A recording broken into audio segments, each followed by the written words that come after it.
फिर से लेकर आ चुके हैं आप लोगों के लिए सुबह की सभी ताज़ा और बड़ी खबरें। एक एक कर कर आपको सारी खबरों की जानकारी देंगे आज देश दुनिया में क्या कुछ हो रहा है। दरअसल सबसे पहली जो बिग ब्रेकिंग निकल कर आ रही है आप लोग बता दें, जी हाँ 26 जनवरी के दिन आप लोग बता दें लाल किले पर घोड़ों के साथ, जी हाँ दिल्ली की सड़कों पर घोड़ों के साथ परेड करेंगे किसान। जी हाँ एक तरफ ट्रैक्टर तो दूसरी तरफ दिल्ली की सड़कों पर आपको घोड़े ही घोड़े दिखाई देंगे। इसके बारे में आपको विस्तार से बताएंगे।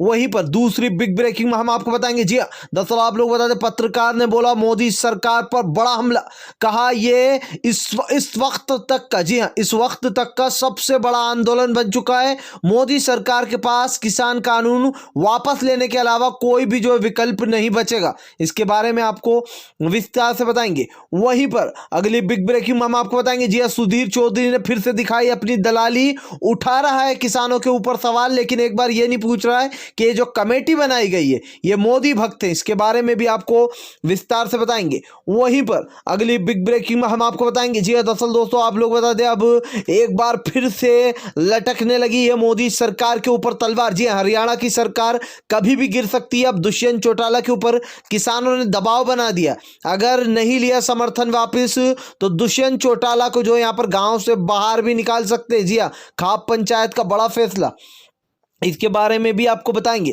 वहीं पर अगली बिग ब्रेकिंग में हम आपको बताएंगे, जी हाँ दरअसल आप लोग बता दें किसानों के बीच पहुंचे, जी हाँ आप लोगों को बता दें बाबू मान, जी हाँ मशहूर सिंगर बाबू मान जिनके गाने आप सुनते होंगे, उन्होंने कहा कि सरकार बादशाह नहीं है। जी हाँ सरकार बादशाह नहीं है, और अगर सरकार इस गलतफहमी में कि किसान उठ के चला जाएगा तो सरकार बहुत ही बड़ी गलतफहमी में। इसके बारे में भी आपको विस्तार से बताएंगे। वहीं पर अगली बिग ब्रेकिंग में हम आपको बताएंगे, जी हाँ आरएसएस भी आया किसानों के समर्थन में, कहा हम सुप्रीम कोर्ट के आदेश का जो यहां पर वो करते हैं पालन, लेकिन फिलहाल यहां पर हर राज्य के किसान को इसमें जोड़ा जाए। जी यानी कि कमेटी इसमें ज्यादा कुछ नहीं कर सकती। इसके बारे में भी आपको विस्तार से बताएंगे।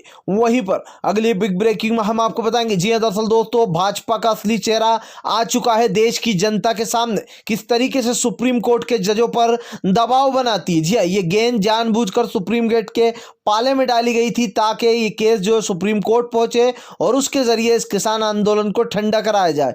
इसके बारे में भी आपको विस्तार से बताएंगे।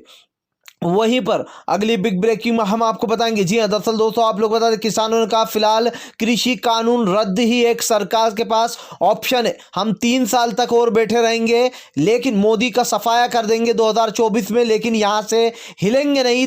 3 साल बैठने के बाद मोदी को हटाने के बाद ही यहां से जाएंगे, यानी कि किसानों ने बड़ा ऐलान कर दिया। इसके बारे में भी आपको विस्तार से बताएंगे। वहीं पर अगली बिग ब्रेकिंग में हम आपको बताएंगे, जी हां दरअसल दोस्तों आप लोग बता दें सुप्रीम कोर्ट पर भी लोग उठा रहे सवाल। जी रविश कुमार ने साधा निशाना, कहा फिलहाल सुप्रीम कोर्ट इस जो कमेटी बनाई गई है इसको खुद ही भंग कर दे, नहीं तो इस देश के किसान की जो आग की लपटें वो सुप्रीम कोर्ट तक जाएंगी। वहीं पर अगली बड़ी खबर में हम आपको बताएंगे, जी हाँ दरअसल आप लोग बता दें कल लोहड़ी के दिन पूरे किसानों ने जो यहाँ पर काले बिल को जलाकर मनाई लोहड़ी। इसके बारे में भी आपको बताएंगे। तो सारी खबरें एक एक कर देंगे। फिलहाल खैर चलिए बढ़ते हैं सबसे पहली और सबसे बड़ी खबर की ओर। दरअसल दोस्तों आप लोग बता दें, जी किसानों के बीच पहुंचे बाबू मान, जी ये आप लोग बता दें मशहूर पंजाब सिंगर बाबू मान पहुंचे और उन्होंने कहा फिलहाल सरकार बादशाह नहीं है, सिर्फ 5 साल के लिए है ये सरकार जो कि किसानों के ऊपर तानाशाही दिखा रही है। तो सरकार अपने आप को बादशाह समझना बंद कर दे और सरकार ये गलतफहमी भी ना पाल के बैठे कि ये किसान उठकर भाग जाएंगे। इसीलिए ये कमेटी बनाई गई है, इसीलिए ये जो केस है ये सुप्रीम कोर्ट में टाला गया ताकि दोस्तों ये मामला ढीला पड़े। सुप्रीम कोर्ट एक कमेटी बनाए, ये मामला खिंचता चला जाए और किसान थक हार के चले जाए। बाबू मान ने कहा कि किसान यहां से हटेगा नहीं, कितने 3 साल और है ना, तो हम 3 साल तक बैठे रहेंगे यहाँ पर, लेकिन यहाँ से हिलेंगे नहीं और किसानों का समर्थन पूरा रहेगा। और इस तरीके से जो यहाँ पर बाबू मान ने कहा कि फिलहाल सरकार ये एकड़ी तो निकाल ही दे, अपनी नाक जो ऊंची कर रही है मोदी सरकार उसको झुका ले, नहीं तो इस देश का किसान बहुत ही आगे जाएगा। जी इसके बारे में जिस तरीके से बाबू मान ने बोला वो अपने आप में सराहनीय बात है। फिलहाल खैर चलिए हम बढ़ते हैं एक और अगली बिग ब्रेकिंग की तरफ। बता दें आप लोगों को, जी हाँ, दरअसल आप लोग बताएं दोस्तों, अब बॉर्डर पर पहुंचा घोड़ों का जत्था। जी हाँ, दरअसल आप लोग बताएं 26 जनवरी के दिन दिल्ली की सड़कों पर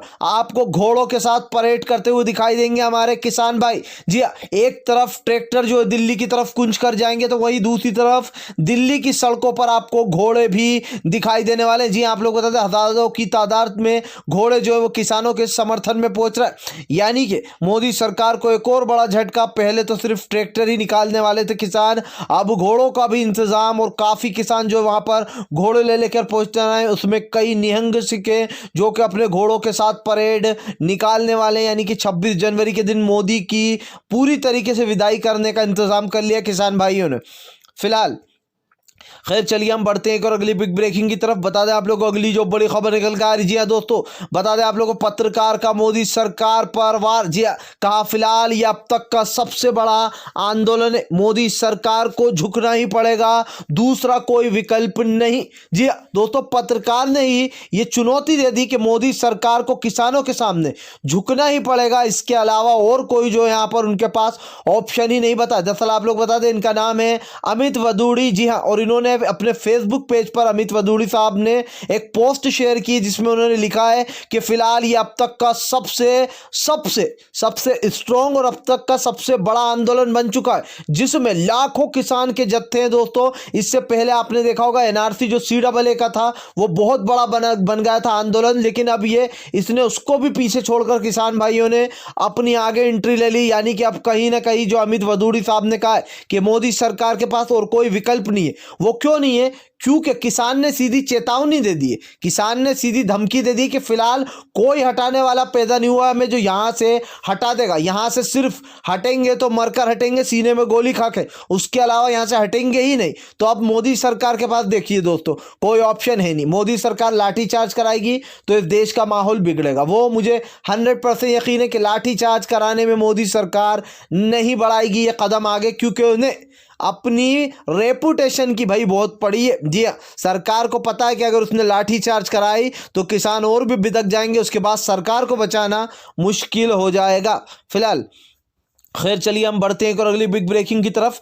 बता दें आप लोगों को अगली जो बड़ी खबर निकल कर आ रही है, अखिलेश यादव का योगी पर बड़ा हमला। कहा अगर 2022 में योगी को पूरी तरीके से इस देश की जनता ने नहीं हटाया तो पूरी तरीके से लोकतंत्र खत्म हो जाएगा, क्योंकि 2022 एक आखिरी विकल्प है। जी हाँ दोस्तों, 2022 जहां जहां भाजपा के चुनाव होना है, अब की बार ये समझ लीजिए कि इस देश की जनता के लिए अति हो गई है। यानी कि 2024 मोदी जी के लिए आखिरी होना चाहिए और 2022 CM योगी के लिए आखिरी होना चाहिए। क्यों होना चाहिए? इसका रीज़न यही कि तानाशाही बढ़ती जा रही है, और अगर अब की बार भी अगर सरकार आ गई भाजपा की, तो सोच लेना कि पूरी तरीके से लोकतंत्र खत्म। हम वही जिंदगी जिएंगे जो आज से कुछ साल पहले जिया करते थे लोग, जब अंग्रेज हमारे ऊपर राज कर रहे थे। वही जिंदगी, वही सांस लेने के लिए भी आपको मोदी सरकार से अनुमति लेनी होगी। जी हाँ, इस तरीके से अखिलेश यादव ने कहा कि फिलहाल 2022 में योगी का सफाया कर देंगे, पूरी तरीके से जो है यहाँ पर यूपी से नाम मिटाकर रख देंगे। हालांकि आप लोग बता दें अखिलेश यादव के खिलाफ भी जो है यहाँ पर असद ओवैसी खड़े हुए, यानी कहीं ना कहीं वो वोट उड़ा सकते हैं फिलहाल। खैर चलिए हम बढ़ते हैं एक और अगली बिग ब्रेकिंग की तरफ। बता दें आप लोगों को अगली जो बड़ी खबर निकल कर आ रही है दोस्तों, भोपाल में जहरीली शराब पीने से अब तक 20 की मौत हो चुकी है। यह आंकड़ा और भी बढ़ गया।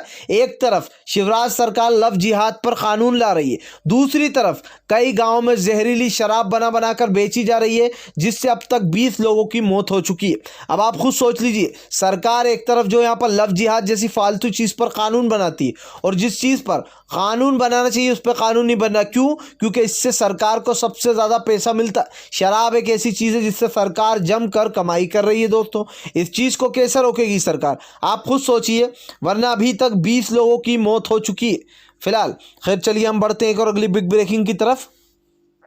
बता दें आप लोगों को अगली जो बड़ी खबर निकल कर आ रही है, जी हाँ दोस्तों, किसानों का बड़ा ऐलान। कहा फिलहाल किसी भी कमेटी को नहीं मानते। जी हाँ, किसी भी कमेटी को, किसी भी सरकार को नहीं मानते। हमारे लिए हमारा रूल, हमारे रेगुलेशन ही सब कुछ है। किसानों ने कहा फिलहाल हमारी जो मांगे उनको पूरी कराए बिना, चाहे कमेटी बना दे सुप्रीम कोर्ट या फिर कुछ भी करें, हम उनके फैसले का सम्मान करते, लेकिन हम कमेटी में ना ही हाजिर होने वाले हैं, ना ही हम कमेटी से कोई बात करने वाले हैं। जी हाँ, ये गूंगी होंगी अंधी बहरी सरकार है दोस्तों।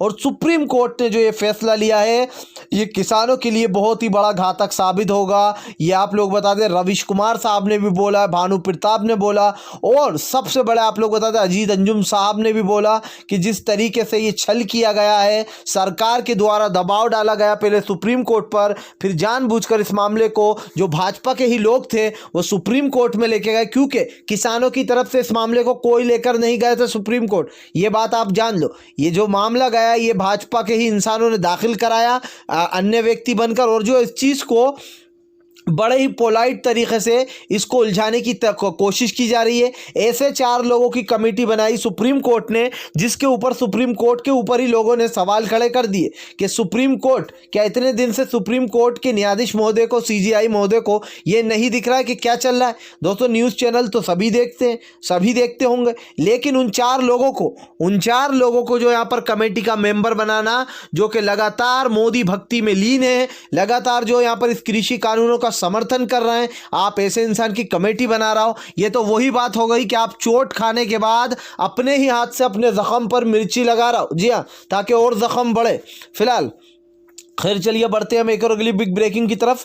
बता दें आप लोगों को अगली जो बड़ी खबर निकल कर आ रही है दोस्तों, अब सरकार को 26 जनवरी के दिन मिलेगा मुंह तोड़ जवाब, राकेश टिकैत भड़के। दरअसल आप लोग बता दें बीजेपी नेता का विवादित बयान फिर से, जी कहा राकेश टिकैत जहरीली खेती बो रहे हैं, जी तो इसके ऊपर राकेश टिकैत ने भी जमकर हमला बोलते हुए कहा कि फिलहाल ये तो वक्त बताएगा कि कौन जहरीली खेती बो रहा है। जी हाँ, ये आने वाला वक्त बताएगा जब भाजपा अपने घुटनों पर आ जाएगी और जब किसानों के सामने झुकी खड़ी होगी, तो ये वक्त ही बताएगा कि किसान झुकेगा या फिर भाजपा। दोस्तों अभी तक किसी मोर्चे पर इतना ज़्यादा लोगों ने विश्वास नहीं किया होगा। आपने देखा कि यहाँ पर एनआरसी का जो वो था आंदोलन, वो काफ़ी तेज़ी से चला, लेकिन उसको शांत कराने में भी कहीं ना कहीं पुलिस और सुप्रीम कोर्ट का बहुत बड़ा योगदान रहा मोदी सरकार को। अब किसानों के इस बिल के पे बात आई थी, लेकिन किसान और शाहीन बाग में फिलहाल बहुत फ़र्क है, क्योंकि ये जो आंदोलन है ये इतना बड़ा आंदोलन बन चुका है कि इतने लोगों को हटाना ये बस की बात ही नहीं है सरकार की। मैं आपको दोस्तों लिख के देता हूँ, आज सरकार झुकेगी, सरकार अपने कानून वापस लेगी, क्योंकि सरकार के पास कोई विकल्प ही नहीं है, कोई विकल्प यानी कि कोई नहीं है। आगे अगर सरकार जाती है तो डेडलाइन है, डेडलाइन मतलब कूदो या मरो, सिंपल सा काम है कि ये काले कानून को वापस लेना होगा। अब की बार मोदी सरकार को अपनी नाक नीची करनी होगी, और ये वक्त बताएगा आपको कि किसानों के सामने कैसे झुकेगी मोदी सरकार। फिलहाल खैर चलिए हम बढ़ते हैं एक और अगली बिग ब्रेकिंग की तरफ। बता दें आप लोगों को अगली जो बड़ी खबर निकल कर आ रही है दोस्तों, गोडसे की पूजा करने वालों को बड़ा झटका। जी हाँ, दरअसल आप लोग बता दें मध्य प्रदेश में अखिल भारतीय जो यहाँ पर बनाई जा रही थी गौशाला, जी हाँ ज्ञानशाला जो बनाई जा रही थी, उसमें जो किताबें बांटी जा रही थी, सोचिए जिस गोडसे ने हमारे गांधी जी की हत्या की थी, महात्मा गांधी जी जिन्होंने देश को आज़ाद कराया, उन महान इंसान को जिसने गोली मारी थी, अब उनकी भी भक्ति में लीन हो गए अंधभक्त, और उनकी जो है गौशाला खोली गई थी। 3 दिन बाद पुलिस की आंख खुली और उस गौशाला को अब बंद करा दिया गया, सॉरी गौशाला बोल रहा हूँ, ज्ञानशाला को बंद करा दिया गया है। और आप लोग बता दें पुलिस ने कहा कि फिलहाल हमने सारी किताबें भी जब्त कर ली है, लेकिन दोस्तों 3 दिन बाद आंख खुल रही है। सोचिए जब लोगों ने सोशल मीडिया पर यह मुद्दा उठाया कि गोडसे की जो यहाँ पर शाला खोल दी गई जिन्होंने हमारे महान गांधी जी की हत्या करी थी, वो कन्हैया कुमार की दोस्तों बात मुझे आज भी याद आती है कि कन्हैया कुमार ने कहा था कि हर भगवा पहनने वाला पंडित नहीं होता है। जी हाँ, और ये वही है, ये लोग वही हैं अंधभक्त। फिलहाल खैर चलिए हम बढ़ते हैं एक और अगली बिग ब्रेकिंग की तरफ। बता दें आप लोगों को अगली जो बड़ी खबर निकल के आ रही है, किसानों का जोश देखकर फिर से एक बार सुधीर चौधरी मोदी का सबसे बड़े दलाल के उड़ गए हैं होश। जी हाँ, सुधीर चौधरी जो कि दोस्तों जी न्यूज़ पर बैठकर ऐसे व्यवहार करता है जैसे बीजेपी का प्रवक्ता हो, या फिर यूँ कह दे कि ये एक बीजेपी का एक ऐसा दलाल हो जिसका अर्नब गोस्वामी के बाद नंबर इसी का आता है। जी हाँ, अब ये बैठ कर कह रहा है कि आखिर किसानों को ऐसा क्या है, किसानों को ऐसी क्या आग लगी है जो वो सुप्रीम कोर्ट की भी बात नहीं मान रहा है, किसान आखिर चाहते क्या है। अरे भैया जरा तू अपने चैनल पर यह भी बता दे कि जो वो कमेटी बनाई गई है वो लोग कौन है। वो 4 लोगों के नाम पूरी दुनिया जानती है कि वो 4 लोग पिछले 3 महीने से इस किसान बिल का समर्थन करते हुए नजर आ रहा है। जी हाँ, अब आप खुद सोचिए दोस्तों, ये जी न्यूज़ या फिर जी न्यूज़ को छोड़ दूँ तो जितने भी गोदी मीडिया चैनल है वो यही मुद्दा उठा रहा है कि लगातार उनका यही मुद्दा है कि किसान आखिर सुप्रीम कोर्ट की भी नहीं सुन रहा है। किसान चाहते क्या है, उनकी मंशा क्या, किसान क्या चाहते हैं ये सरकार को भी अच्छे से पता है, ये सुप्रीम कोर्ट को भी पता है किसान क्या चाहते हैं। किसान चाहता है ये काला बिल वापिस हो। अगर आपको इतनी सड़कों की पड़ी है, अगर आपको किसानों की जान की पड़ी होती, अगर आप सच में किसानों के लिए सोच रहे होते, इस वक्त सोच रहे होते, तो आप उस काले कानून को तत्काल में रद्द करते, ना कि ये कहते कि उसको होल्ड पर डाला जाएगा, उस पे जो है यहाँ पर कमेटी बनाई जाएगी। मैंने आज तक जितने भी ये काले कानून बने उन पर यही रवैया देखा है कि उनको होल्ड पर पटक दिया जाता है, उनको आखिर निरस्त क्यों नहीं किया जाता। क्या अगर आपको किसानों की जरा सी परवाह होती तो आप उसको तत्काल में सरकार उस बिल को वापस लेती, यानी कि ये दिखावा बंद कर दे भाजपाई। फिलहाल अगर आप भी शांतिपूर्ण ढंग से पीएम की इन सभी गलत नीतियों का दिल से विरोध करते हो और आप मानते हो कि ये सरकार को तत्काल में अपना इस्तीफा दे देना चाहिए, तो इस वीडियो को लाइक कीजिए, शेयर कीजिए, और अगर आप हमारे चैनल पे पहली बार आए तो सब्सक्राइब करने के साथ साथ पास में एक घंटी आएगी यानी कि बेल आइकन, उसको ज़रूर दबाइएगा ताकि हमारे हर वीडियो की अपडेट आपको मिल पाए।